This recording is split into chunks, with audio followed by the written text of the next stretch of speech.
Doge Bros explains how he flagged DEI grants for termination. Oh, yeah. So you missed it? Shut up. You don't regret that people might have lost important income to support them? Let me turn this one up. You don't regret that people might have lost important income to Patriot. Champion. I love it. support their lives? No. No. I think it was more important to reduce the federal deficit from $2 trillion to close to zero. Did you That's right. reduce the federal deficit? No, we didn't. This is a history of the HIV/AIDS prison movement and its legacies in the United States. My book project narrates how activists fought the convergence of HIV/AIDS and incarceration He's laughing, bro. from inside and outside prisons across the Reagan through Clinton years, and argues that this organizing holds legacies in the prison abolition movement of the 1990s to today. This is one of the grants that you or Mr. Fox identified as craziest at NEH, is that right? Craziest. The craziest ones. Yeah, that's about right, huh? Oh, man, I love it. That's right. Why did you That's identify right. this as one of the craziest grants? Because it references feminist and queer insights into prison abolition and LGBTQ studies.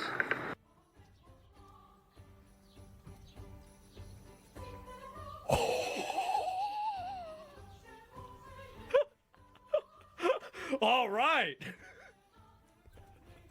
This one we're waiting on. Okay, let's go.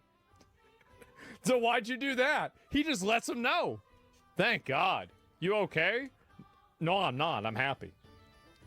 See, this guy, I think they said he was like 29, right? He looks younger, but he says he's like 29. He's in his 20s. I was very worried that my generation was going to just be the biggest losers until the next generation came out. It seems like we have a new generation of base chuds. And I think that these young men can hopefully save us from the fat Karenocracy that we have allowed to fester and rot our country. This guy's a patriot. I love it. It's amazing. Any other reasons? No. That's it. Oh, you're using queer and feminist studies about getting rid of prison? You're going in the garbage. Why? I just said, you're in the garbage now. That's it. Your job's done. That's it. You're done. Examining military service from the margins, the complicated From the margins. service discussion series will bring together veterans and community members to examine the experiences of service members who identify themselves as female, Black, Native American, LGBTQ, or an immigrant, the dynamics, reasoning, and strength behind serving a country that does not always serve you in return. Did I read that correctly? Yes. You and Mr. Fox identified this as one of the craziest grants at NEH? Yes, it appears so. Why did you do that? Because it explicitly says LGBTQ. Do you have any That's it. Because it explicitly. The craziest grants at NEH? Yes, it appears so. Why that does not always serve you in return. Did I read that correctly? Yes. You and Mr. Fox identified this as one of the craziest grants at NEH? Yes, it appears so. Why did you do that? Because it explicitly says LGBTQ. Do you have any That's it. Oh my God, bro. Elon hired the best of the best. He did. He hired some real winners. Holy fuck. This is the most based I've seen. I told y'all, like, they need to, this is the thing, is they need to bring Doge back. And they need to take the, like, I guarantee you that you can get like 1,000 of these guys and just have them total Karen obliteration. That's what I want to see. Doge still exists? Well, they gotta go even more to it. History and, like, let's say, scholarly peer review. He just, bro. He just the concept of that is just funny. Scholarly peer review. Right. Scholarly peer review. No. Okay. No. So, but this judgment call was made by you and your personal judgment combined with Justin's personal judgment to cancel grants based on DEI. Yes. Okay. I love it. Finally. Fucking finally. Wow. Yes. Do you think it's inappropriate in any way that someone in their 20s with no experience with grants or federal government was making personal judgment calls about what grants to cancel? No. No, I don't think it's inappropriate. Yeah, it's just a bunch of stupid ass old people that have a bunch of fake degrees with a bunch of other stupid ass old people that agree with them. It's just a bunch of sociologists that have created a Karen consensus and then tried to develop a curriculum around it, and now everybody's supposed to pay attention? Fuck that. Get the fuck out of here. It's not complicated. These people think they're smart. They're stupid. That's why they're in the position they're in. Why not? Objection. I think a person can have enough judgment from reading books and being well informed outside of traditional experience to make judgment calls about obvious things like a grant that literally lists DEI in its description to know whether it violates an executive order. I'm sorry. I'm saying books because you said books. What books would you have read that would have informed your opinion on what grants to cancel based on DEI? There were no books. Why would you need a book? It's See, this is the bureaucratic oppression of academia, where they create an endless Russian nesting doll of qualifications to where they can endlessly purity test out anybody who disagrees with them. This is all like of red tape. This is what they do. And books taught me how to read. Yeah, it's pretty obvious. No books needed, just common sense. Yeah, like, oh, prison abolitionists, feminist language. Yeah, we're not paying for that, obviously. Like, it's crazy how these people think that their fake degrees matter. Isn't it funny? Like... Well, no, you don't understand. So I had this degree, and the degree says I understand books. Oh, no, this means that, oh, no, now it's okay for us to waste everybody's money on this. Nobody gives a shit about this. Shut the fuck up. Shut the fuck up with your fake Karen consensus degrees. This right here is a patriot. I love it. I love seeing this. What's a fake degree and what's a real degree? Simple. A fake degree is one that causes you to write an essay about prison abolition, and a real degree is a degree that causes you to do something that matters. Any other questions? Got anything else? It's pretty simple. Yeah, it's really that simple. I mean, like, if you, it's a click. Yeah, exactly. Like, actually work. I know. Imagine that. And so we got this. Doge Bros explained how I flagged DEI. This guy received a Neuralink. What is this? Why would learning about anti-black violence not be to the benefit of humankind? Objection. He says no, bro. Fuck the objection. I'm gonna let him know. Oh my god. And you've got to keep in mind, this is the reason why they're attacking Doge so hard and these guys so hard. The reason why is because they are breaking down the institutional like basically structure that they use to create white guilt inside of new Americans and young men. And so as soon as you delete all of this garbage, this worthless garbage, then finally you can have people that can learn to have self-respect for their own identity. That's the reason why they go after these guys, is that they're stopping the source. They're systematically breaking down the bullshit. Yep. That's not what I'm saying. Okay, then what are you saying? I'm saying it relates to diversity, equity, and inclusion. You said it's not to the benefit of humankind, right? Is that what I said? Yeah. Yeah. Is that what I said? Could you read back the witness's response about benefits to humankind?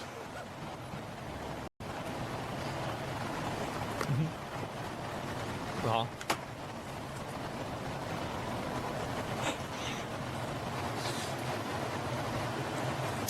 Question, why would that be DEI? Answer, it's focusing on a singular race.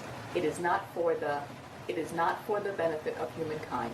It is focused on a specific group or a specific race, here being black.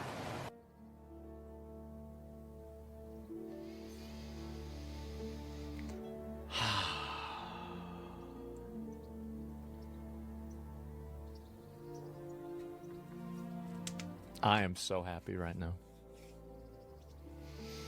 I am. This is amazing. Thank God. You are completely right. And all of these stupid people, oh no, oh what's this? Oh, but it's just, you can't say. His answer, because I'm not a his answer could have been not a retard, and that would have summed it up just fine. Yeah, I guess so. Holy fucking shit. And wait. Bunch of grants as a consequence of Elon Musk's. The audio is just so bad I can't watch this. And the meme lives. Yep, there it is. Why are former Doge employees being interrogated like this? I don't know actually why. I didn't really look into it. And spitting cold reality. Yep, there it is. Why are they even questioning these people? I think that there's a few other of these that I've seen. I just didn't get a chance to look at them. And let me go back and... No, there is this one. This is the one I said. I think these guys deserve to have their lives ruined, and I hope this all goes brutally for them. So this is some guy from the co-host of Left Reckoning. Uh-oh, here we go. I don't think that's what's going to happen. I think it's actually the opposite. It looks like these guys ruined a bunch of other people's lives. That's it. And deserved, by the way. And most of the military leadership pissed at Doge. She made a huge brain drain. Most of the recruitment was snatched away. Oh, I don't know about the Doge and the recruitment for the military. Yeah, I haven't even heard about that. It's the first time I'm hearing of it. Is this? Okay, here it is. This is the same one. Same idiots who canceled State Department grant for a conference with trans-specific security issues because it had the word trans in it. So this is another tactic of the mind of a Karen. Now, this is a guy named Tom, so it's probably a dude, but at the same time, there can be people that are Karens that are men. You create a system and a structure that is so obnoxious, annoying, and ingrained into created into a problem, and then you now complain when somebody tries to unravel this system. Somebody tries to solve the system, and now it's like, oh my God, but you made a mistake. Yeah, your entire system was a mistake, and they made a few fuck-ups getting rid of it. If you didn't want that to happen, maybe you shouldn't have made the fucking system. How do you interpret DEI? How do you interpret DEI? There was the EO explicitly laid out the details. I don't remember it off the top of my head. It's okay. I'm asking for your understanding of it. Yeah, my understanding was exactly what was written in the EO. Okay, so can you... I don't remember what was in the EO. So right. We know exactly what he thinks DEI is. And he's right. We all know what it is. Now, do you have an understanding of what DEI is? Yeah. Okay, so what's your understanding as you sit here today in this deposition? Well, it was exactly what was written in the EO. And so anytime that we would look at a grant through the lens of complying with an executive order, we would just refer back to the EO and assess if this grant had relation to it. Okay, but I guess I'm stepping back from your methodology strictly in terminating the grants. Do you have an understanding, as you sit here today, of what DEI means? Yeah. Okay, so what's your understanding of what it means?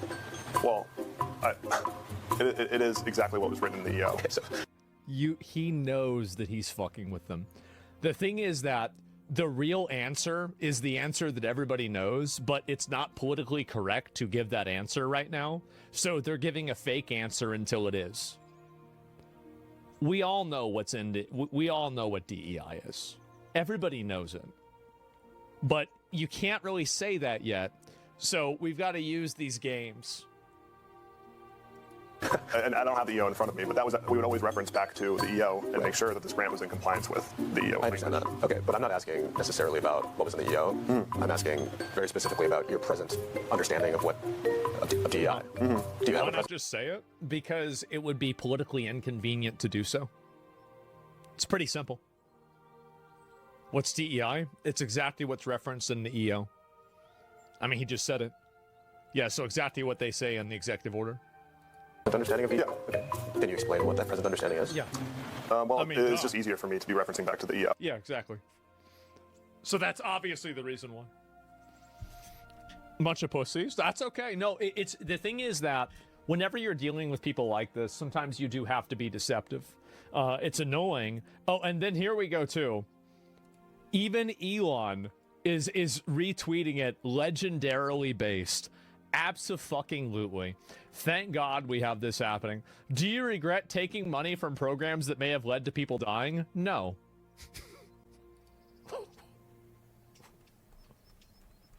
I used to pray for times like this.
I haven't talked about this now for about 4 months, I think. What the fuck? So I'm just putting it out there again so you guys know that I haven't forgotten about all the help that you gave me to win the contest.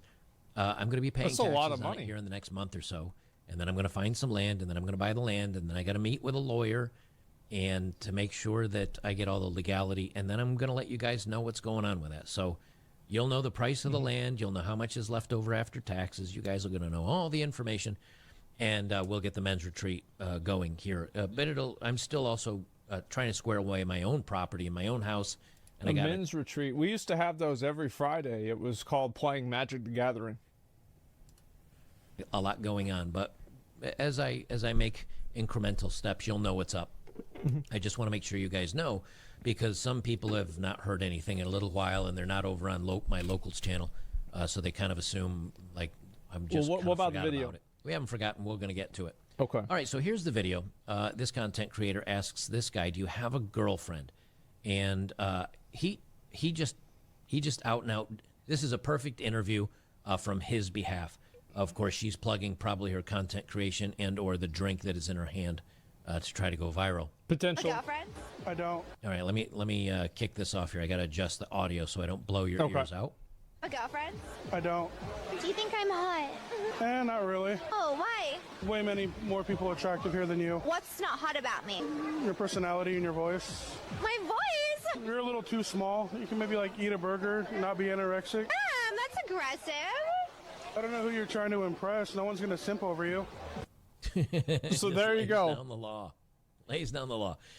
Anyway, this got shared, and this has been going kind of all over the place. Yeah, people have been posting this. Like 50 people have linked me this video. I'm not even kidding you. Like, I'll definitely say, I mean, she is hot. Definitely she's hot. But the voice thing, yeah, a little bit. On Twitter. But this is the right answer. Look, this guy knows there's no answer that he's going to say. And again, I hate to say this about this guy, but we all know this. We all have to be based in reality here. There's nothing that this guy's going to say that will impress her, make her want to date him. She's a content creator. She's obviously attractive. She does have an annoying voice. I'll give him that much. He's right on that. My man. But this is the proper answer to all of this stuff. And it makes him look based. It really does. And it puts her in her place. I think the reason why, because the guy was an asshole to her. But, and this is assuming that it's not fake. People are saying it's fake with literally no evidence of this. Keep in mind, there's literally no evidence that it's fake other than them assuming that it's fake. So, it feels fake? Oh, right, of course. Sure it does. Anyway, so the whole thing, if you go up to somebody like this, it's very obvious what she's trying to do, right? Everybody knows what this girl's trying to do. She's picking out a guy, there's probably a bunch of other guys there, and she picks out the one guy that's fat, that's wearing a hoodie. He's not a particularly good-looking guy or anything, and she's trying to make content out of this. It's very obvious. And the girls do this. What they're hoping for is they're hoping for these guys to fall all over themselves to say, oh, no, yeah, you're beautiful, or you're attractive, or yeah, I'd love to date you. Oh, yeah. But it's a control thing. This yeah, woman... it's definitely a power play. People do this to boost their own ego or to look like they're a good person for talking to somebody. And the subtext of it is, I'm a good person for talking to you because naturally you would be, so far below me I wouldn't talk to you. You see what I'm saying? No, there's nothing this guy is going to do that's going to get her to date him. I think what's changing now with the internet, with content, with everything that's going on, is that guys are getting a sense of, look, I know what's going on. I understand the game that's being played on me. And this guy understands. And so what's the best opportunity for him in this situation is to at least come out of this unscathed, unembarrassed, to try not to get played. Because this is what happens, right? And this was happening a lot last month where there would be these girls that would post videos recording some guy looking at them in a gym. And it's very hard to know, there definitely are creepy guys in a gym. I've talked to many girls, and I don't think a single one of them that goes to the gym regularly has ever said this hasn't happened to them. It does happen all the time, but it doesn't mean that every guy is doing it. And what does he do? He ends up playing her because he's, not good looking. He's overweight. And he says, hey, there's better looking girls here than you. And your voice is annoying. And your personality's not that great. And no one here is going to simp for you. And I think that is an absolutely perfect answer. One of the things that I just did in the other video here that I was talking about today. Yeah, I think so too. I think that I would not feel this way if it was just completely uncalled for. But in the context of her using him for content in this very obvious way, I think that I don't even slightly she was trying to make him look stupid and weird and bad, and then he turned it around. Fuck that. One of the other things that I talked about is that women now will do anything for validation on social media. Maybe it's going to the gym and trying to catch guys embarrassing themselves. or glancing at them, and then they try to go viral with some hate. Maybe it's themselves putting out this kind of content. And what's going to happen is that men are getting wise to it, like this gentleman is. He knows what's going on. And this is why he, quote unquote, wins the internet, because he knows the game. I got one more video here that I'm gonna pop on, and this is the result of these women doing these things. It is directly the result. Let me pull up this other one video here. Here's the result. And this is just one result. This isn't all the results, but this is what's going to happen, is that men get smart, men wise up, and they say, we're not going to play your games anymore. So here's a girl at the gym working out, and she's got a camera pointed at her. Okay. And she gets herself in a little bit of trouble, and no one's around to help her. What is this? Also, on top of that, anybody that does any type of workout like this, she's got the end caps, and you can't really see it, but if you can, I can't really zoom in the video. The green things, yeah. The end cap, the green, she's got clamps that lock the weights onto the bar. Now that's a great idea if you're doing maybe back squats or front squats or anything like that. Deadlifts, that's all fine, although you don't really need it for deadlifts. But she's locked the weights on the ends of the bar, so she can't do a weight dump. And she can't lean them off. You know, for those of you that don't work out or don't do a lot of bench press or use free weights, is if something's too heavy and you get yourself in trouble, you lean over to the side. Yeah. You can just roll your body a little bit, drop one end of the bar, and the weights will slide off. And of course, then it'll fly the other direction, and the weights will dump off the other side. But that's how you can get yourself out of a really bad situation when you go too far. But she should have a spotter. Why does she not have a spotter? No one's going to come around you. No one's going to be part of this. I think this is a bit of an agenda. Like, I don't think that's really true. It's hard to say whether that's true or not. If you look at her, she's wearing a mask, which implies that there's probably not a lot of people around her. There's also nobody else in the picture. So I find it hard to... I think it is a stretch to say that a person not helping her is an outcome of other girls filming men at a gym. I do feel like that's a bit too far. Because I think there's probably a lot of guys that, like, they don't give a fuck if some girl's, like, recording them and tries to, like, cancel them on the internet or something stupid like that, because they're not doing that. Probably married or something like that. Yeah, so it wouldn't even matter to them. I think there's a lot of guys, they don't give a fuck. If they saw somebody who's getting hurt, they would just go help them. What, if a guy's spotting you, are you going to say, this guy came over and tried to do this, or, you know, he's standing right over my head, and maybe he smells, or maybe he's this, or maybe he's that. Nope, you're on your own now. And here's what happens. She does too much.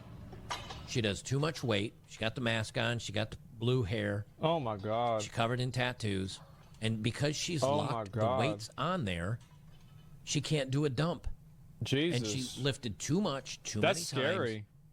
And she can't, she's so weak, and this is not a lot of weight. She's completely locked herself out, and she can't even get the weights off of her. And so now she's flailing around. Oh, my God. This is what you get. And then she finally just gives up. Jesus. No help. No one's around you. No one's coming to help you. I will say that, like, nobody, like, you didn't hear any background noise there. So I think there might not have been anybody there. I mean, again, like you see what I'm saying? Like, it's, I feel like, because I saw this on Twitter, where, like, people are like putting two on top of two. They're like, oh, because of these girls recording guys. And also, like, if you contextualize it around that controversy, you would know that everybody was against these girls. Everybody said, like, well, what the fuck are you doing recording yourself in a gym? Like, everybody was memeing on these girls for doing it. So it's like, what's the logic in other people being intimidated by this trend that's clearly hated by everyone and nobody buys into? You see how it's kind of contradictory? There it goes. This is the end result of your craziness. And it's going to be the end result. It's going to be the end result when it comes to dating. Yeah, I think personally, I don't really agree with like this outlook, because I don't view this outlook as being any different than some like super radical feminists that think that because some guys are assholes and some guys are, you know, like they'll touch girls without their consent and like, you know, or they're like really pushy and stuff like that. And then they make, you know, they make these statements are like, oh, this is what you get, guys. This is what guys get. This is what they want. This is what they're going to get. Bro, like, no, like I'm not doing that. Like, that's weird. What the fuck? So I view like this is kind of the same thing with, whenever this is like the guy version of it, if that makes sense. To somebody hurting you, like in the other video I did the other day where this guy comes up and just whacks a gal and knocks her out. No one flinched. No one came over and said, hey, no, stop this. Women are going to make fun of men. They're going to push men away. They're going to insult them. They're going to tell them they're all these different things. And all it takes is a couple of times seeing it on the internet where you say, hey, now if I'm in a gym, I'm not going to get fooled. I'm not going to get tricked. Nope. If I'm on a dating app, I'm not going to be try hard. I'm not going to come across it because she's going to screenshot it and put me on blast. I'm not going to do... Well, I think that's probably a good idea anyway. I mean, I see some of the messages that some of these girls get and stuff like that. No, I'll address that too. Give me a second. Like, there are a lot of guys that will message like really, really like super cringe stuff at girls. Like, I'm amazed whenever I see this kind of stuff. And it's like, yeah, you definitely shouldn't do that. You know, you treat people like people and they'll probably do the same. But there are some guys that just really go way too far. And it's not even like, it's not even like, oh, well, he's just very romantic. It's like creepy, weird stuff, etc. I'm not a fan of that. And I also think that guys, you know, you should have a certain degree of self-respect. Like, he's right in that regard. Like, if you have to debase yourself and, you know, keep typing some girl, please respond over and over and over, I don't think this is very good for you. I mean, it's not good at all, but that's just how it is, right? Some guys do that because they're insecure or they don't know how to address or how to talk to a girl. That's just what happens. And all that's going to happen is men more and more are going to slowly back away and say, nope, no more, you're on your own. Mm-hmm. It's going to happen that way when it comes to marriage, with kids, in society, with dating, gym, protecting women. You guys are going to make it so you're so awful that men are literally going to have nothing to do with you. They're going to... I think there are guys that are like that, same as like women that are like that, but I think that if you act like that and you get upset about that kind of stuff, most of the time, one of those people and one of those guys or women that type stuff like this on Twitter, it's a person that was like hurt really bad by some previous relationship. You know, they thought that they could completely trust this person and then this person broke their heart or something like that. And so now they're like, well, I'm not going to listen to any other guy, or I hate all women now, and women are just liars and thieves that are out for your money. So I think that's kind of what happens, is that, you know, somebody has a bad experience like that and then it changes them. You see what I'm saying? There are so many mixed messages on how to approach, and persistence is super subjective. No, I don't think persistence is super subjective at all. Yeah, I don't think so at all. I think that there are cases where it is, but I think 95% of cases where guys are persistent, if you looked at this objectively and you read the messages, you would clearly understand that it's wrong with guys being super persistent. I see this all the time, guys. It's as much projection, so you can learn a lot just from listening. Yeah, exactly. Men are leaving. There are some guys that don't want to have a girlfriend and everything like that. There's women that don't want to do that too. Like, as I've said before, I am very much a traditional marriage enjoyer. I think that's the best way for a society to exist. But there's a lot of guys and also women that disagree. avoid you at all costs because they know they're more than likely just being used for you to get clicks and likes and attention from other guys on the internet and from other girls saying, you slay, girl, you queen, oh, you're this, that, and the other thing. Men are done with this. Men are learning. Now, it's not to say that you as a... Yeah, I don't think it's like a collective. Like, there's always going to be guys simping for that girl. It's just what's going to happen. Like, it's men and women are not collectives. Guy needs to become, antisocial or be a jerk or be public menace. It doesn't mean that we lower our own standards. It just means you have to be hyper aware of what's going on in the situations that are happening. It also means that I do think that part is true. And like, if somebody comes up to you with like a microphone and a camera, you have to understand that like they are trying to use you for content. Yeah, absolutely. you need to avoid what's going on the internet. The internet is not the real world. The internet is full of narcissistic, crazy, attention-seeking people. But I'll tell you this, downstairs, I'm living here in Knoxville. Downstairs, I can go out and about, and within, I don't know, a mile or two walk of me are tons of restaurants and shops and activities to do. Okay. And you know what? Those people are happy. Those people are normal. They're not doing this crazy stuff for attention and likes and everything else. So don't get confused. Don't become bitter. Don't become angry. Don't become black-pilled. It's not the world that is like this. It's the internet. And Grant, I think that's true. Yeah, I do think that's true. There's a lot of people that blow shit up massively on the internet, and then, like, I remember I was talking to somebody who was a teacher, and they were talking about how parents were like super hyper paranoid about, them getting involved with like teaching their kids about like transgenderism at like age 5 and stuff like that. And it's like, does this really happen in schools all the time? No. Like, they have no idea. Like, if that doesn't, like, there's like a few nutballs on Twitter that are like making posts about this. But the truth is that this is like a 99.9% not happening thing. And there's just a few people that have an agenda that are creepy, that are trying to like, teach kids about sex whenever they're 6 or 7 years old, right? That's obviously bad. But at the same time, you can't look at those people on Twitter that are getting a massive amount of attention, like a huge amount of attention. But they are getting that much attention because what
we're not going to condemn society based on what a few idiots do on the internet, but just understand that this is becoming more and more a thing, and the ability to shame men and make fun of them and use them for clicks and likes is becoming more popular.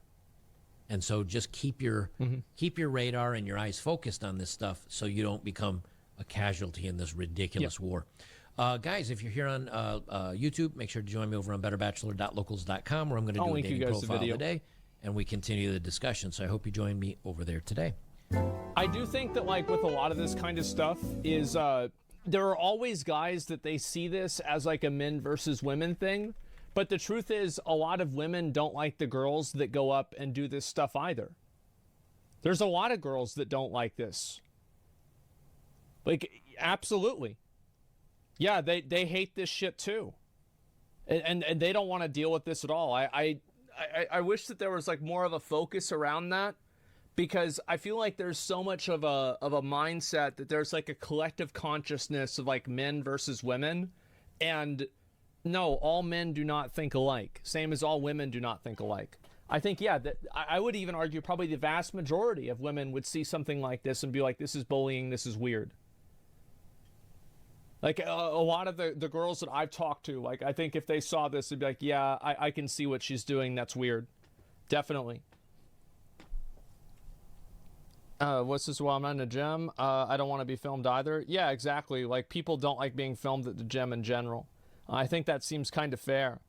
People can't comprehend that or are scared to realize that. I think forcing content's weird regardless of gender. Yeah, I mean, it depends on what it is. We only have 2 girls in the chat. Yeah, somewhere around there. Everything nowadays is just so polarized for content and attention. It creates a false reality of everything being so black and white.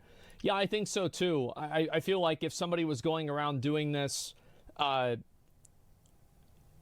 feel like the majority of people would probably not act like either one of these people in this video.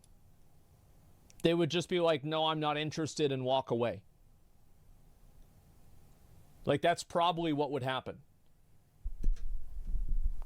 Yeah, Twitch is part of the problem. I think all social media is part of this problem. All social media pushes an extreme and radicalized version of looking at the world, and it highlights those extremities a lot. It highlights the, the most insane people on both sides of every issue. And because of that, the issues are defined around, and the conversations are defined around talking about how crazy they are. Conversations are printed to extremes. Yeah, these are extremes, massively extremes. Politics do the same, not always social media. I don't know about that. I think that for politics, I think it's very different whenever you're talking about like social media versus politics, because like politics is usually like top-down like messaging where like a politician is telling you this, whereas like social media, everybody is collectively talking about the same thing.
the Rinnegan to Sasuke there. So he had Hagoromo's own chakra available to him. It's not as though he needs to mimic it through other methods. And yes, I'm saying Ashura's chakra here because we find out that it's not simply putting a Mangekyo Sharingan or Eternal Mangekyo Sharingan with Senju chakra. In order for you to awaken the Rinnegan, you have to fuse the chakras of Indra and Ashura, and only their reincarnations can do that. So if someone like Itachi, for example, awakened the EMS and got Tsunade's chakra, he would never awaken the Rinnegan no matter how hard he tried. You had to be a reincarnation of Indra and get Ashura's chakra in order to do so. But Sasuke here kind of takes a shortcut because he is an Indra reincarnation and he just happens to be visited by the Sage of Six Paths himself. The sage says, "Here you go, Sasuke, take the Rinnegan, defeat Madara or Kaguya, and use my chakra for it." And yes, Hagoromo was aware that Sasuke intended on trying to take over the world after the war was done, but he saw that as the only option for them to seal Kaguya/Madara. He needed to share his power with Sasuke in order for them to use the Six Paths Chibaku Tensei. The second explanation as to how he even awakened it was that Hashirama shared a bit of his chakra with Sasuke. A lot of people don't remember this scene, but when Hashirama was pinned down by Madara's rods and he was like, "Oh, I can't do anything," Sasuke passes by him and Hashirama says, "Come here, Uchiha boy, I have a power that I would like to share with you." And we never see this scene because it cuts away from it when Hashirama's about to do it, and we never get the explanation as to what Hashirama even did there. I guess Kishimoto kind of forgot about it, but one could imply that Hashirama just kind of shared a bit of his chakra, or maybe some cells, even though he was Neroten, so I guess cells, it's kind of difficult because it wouldn't be his own cells, but chakra sure. And then Sasuke had that chakra in order to awaken the Rinnegan, and when Hagoromo presents himself to Sasuke, it was just like a little push because the conditions were met. He had Hashirama's chakra, who was an Ashura reincarnation. He is also an Indra reincarnation, so you mix the chakras together, and bam, Rinnegan. Hagoromo only has to give a little push because it seems like the Rinnegan only awakens after a long time of maturity. The chakras have to fuse themselves over a long period. That's why Madara took so long to awaken the Rinnegan, and it's also pretty much implied that you can only awaken the Rinnegan when you are at the verge of death. After all, Madara only awakened it when he was almost dying from old age, and Sasuke only awakened it when he was almost dying from Madara piercing his heart. So yeah, Sasuke's awakening is very special. The other famous Rinnegan users did not awaken the Rinnegan, they were using Madara's Rinnegan. So we can establish that Sasuke's conditions are very specific, and because they were so different, we can assume they make Sasuke's Rinnegan different as well. Why do we have the Rinnegan in only one eye? I can see several explanations for that. Number one, because Hagoromo wasn't really a physical presence when he showed up to give Sasuke the Rinnegan, he didn't have enough power to imbue Sasuke with two Rinnegan. He could only awaken it in one side, which was still enough for Sasuke to become far more powerful and use the Moon Seal, which was